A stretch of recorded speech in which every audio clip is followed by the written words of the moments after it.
Hello friends, अगर आपको मेरी वीडियोस पसंद आती हैं then please do hit like button and subscribe to our channel and if you are having any queries also then please don't forget to write your comments in the comment section. Thank you. A very good morning to all of you. So we are here again. In our previous classes we have studied outbreeding devices, we have studied pollen pistil interaction, plus we covered artificial hybridization also.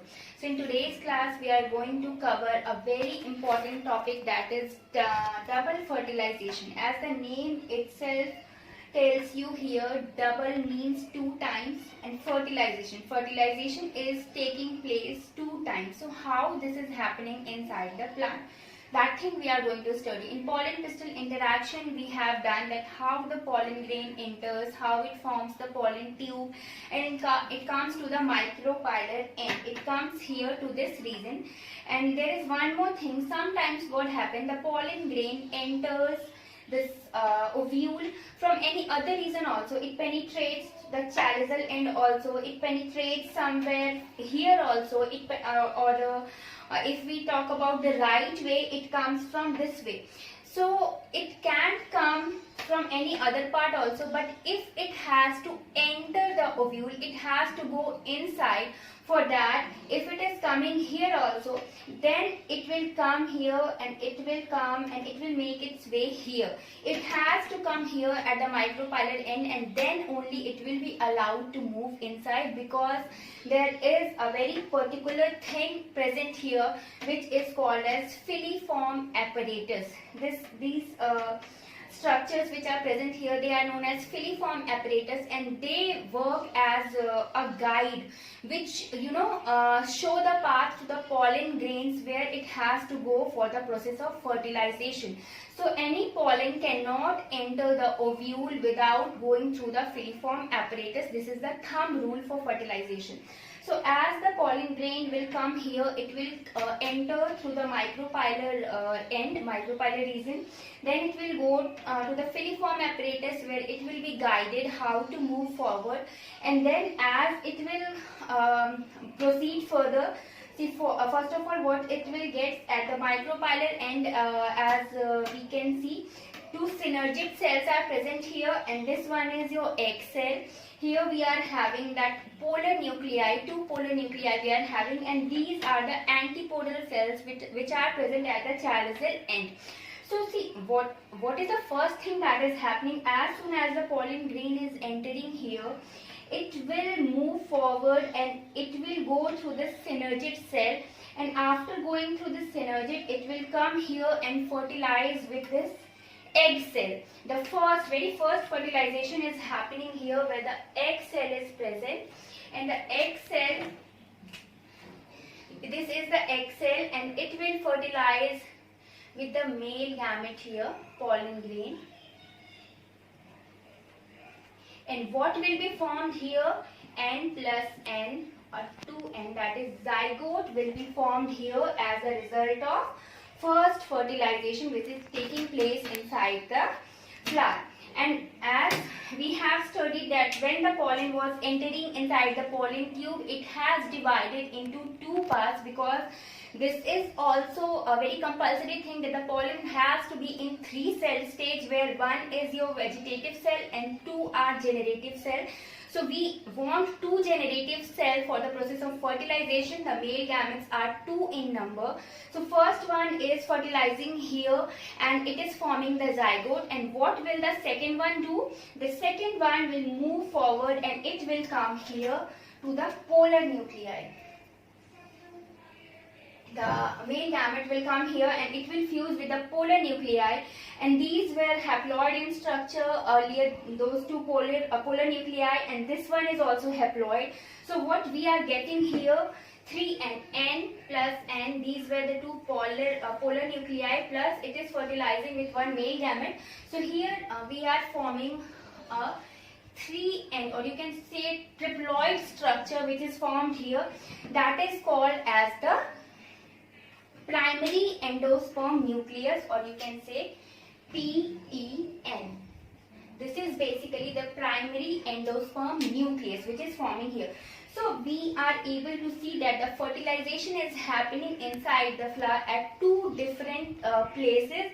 First one is happening here where the zygote is formed, and the second one is happening here where the pen, or you can say primary endosperm nucleus is formed. So it is taking place at two different positions.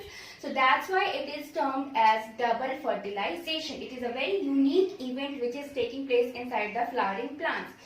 So what will happen now as the fertilization has taken place? So these synergid cells, they will gradually degenerate, and these antipodal cells also, they will also degenerate after this process of fertilization. So only two things will be left inside the ovule. The first one is your zygote, which will finally develop into the embryo, and the second one is primary endosperm nucleus, which will further develop in primary endosperm tissue, and gradually it will form the primary endosperm cell.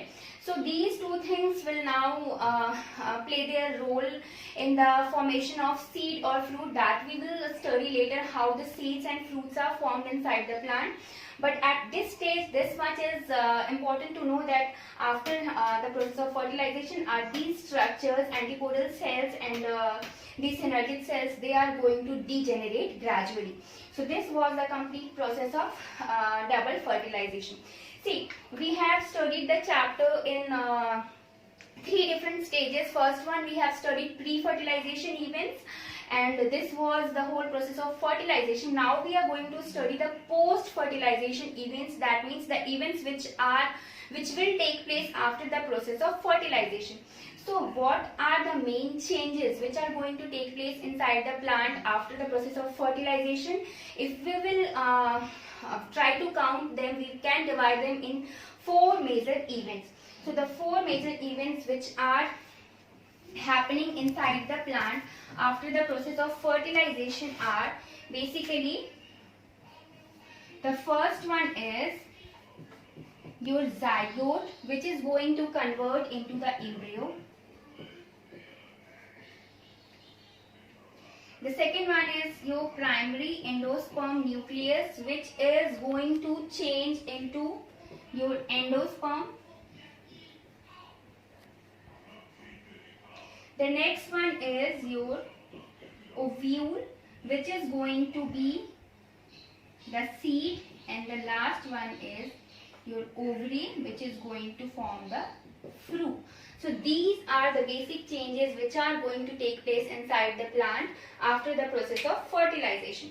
See, now the very first thing to know is your primary endosperm nucleus, which is going to form the endosperm. This process precedes, or it happens first of all before the formation of embryo from the zygote. This is the first event which is going to take place. And why this happens first? Because this primary endosperm nucleus, this actually consists of the reserve food material, or you can say it contains the nutrients which it is going to provide to the zygote for its development, because zygote is also continuously going to divide and it is going to increase its size. So it requires nourishment or nutrients also. This primary endosperm nucleus, it acts as, or it stores reserve food material for the proper development of the zygote. So this will happen first, or the primary endosperm nucleus, its growth and development will take first as compared to the development of embryo from the zygote. And as the endosperm or primary endosperm nucleus, it is developing, first of all, this primary endosperm nucleus, or you can say the pen cell, it will be converted into primary endosperm tissue. It will be converted into tissue, and this tissue can be of various nature. It can be starchy, it can be stony, it can be oily. So it can contain different types of nature. So as if we will talk about its oily nature, its example is coconut or castor, or if we will talk about its starchy nature, its example is wheat or rice. So there can be different natures of this endosperm, or you can say the developing endosperm. Okay, and there are some exceptions, or you can say, in which the endosperm is absent also, it is not present at all. Or there are some cases where the endosperm is present initially, but after the formation of the fruit, then as it has done its work, then it disappears from the fruit or from that structure which we are getting after the result of its proper development.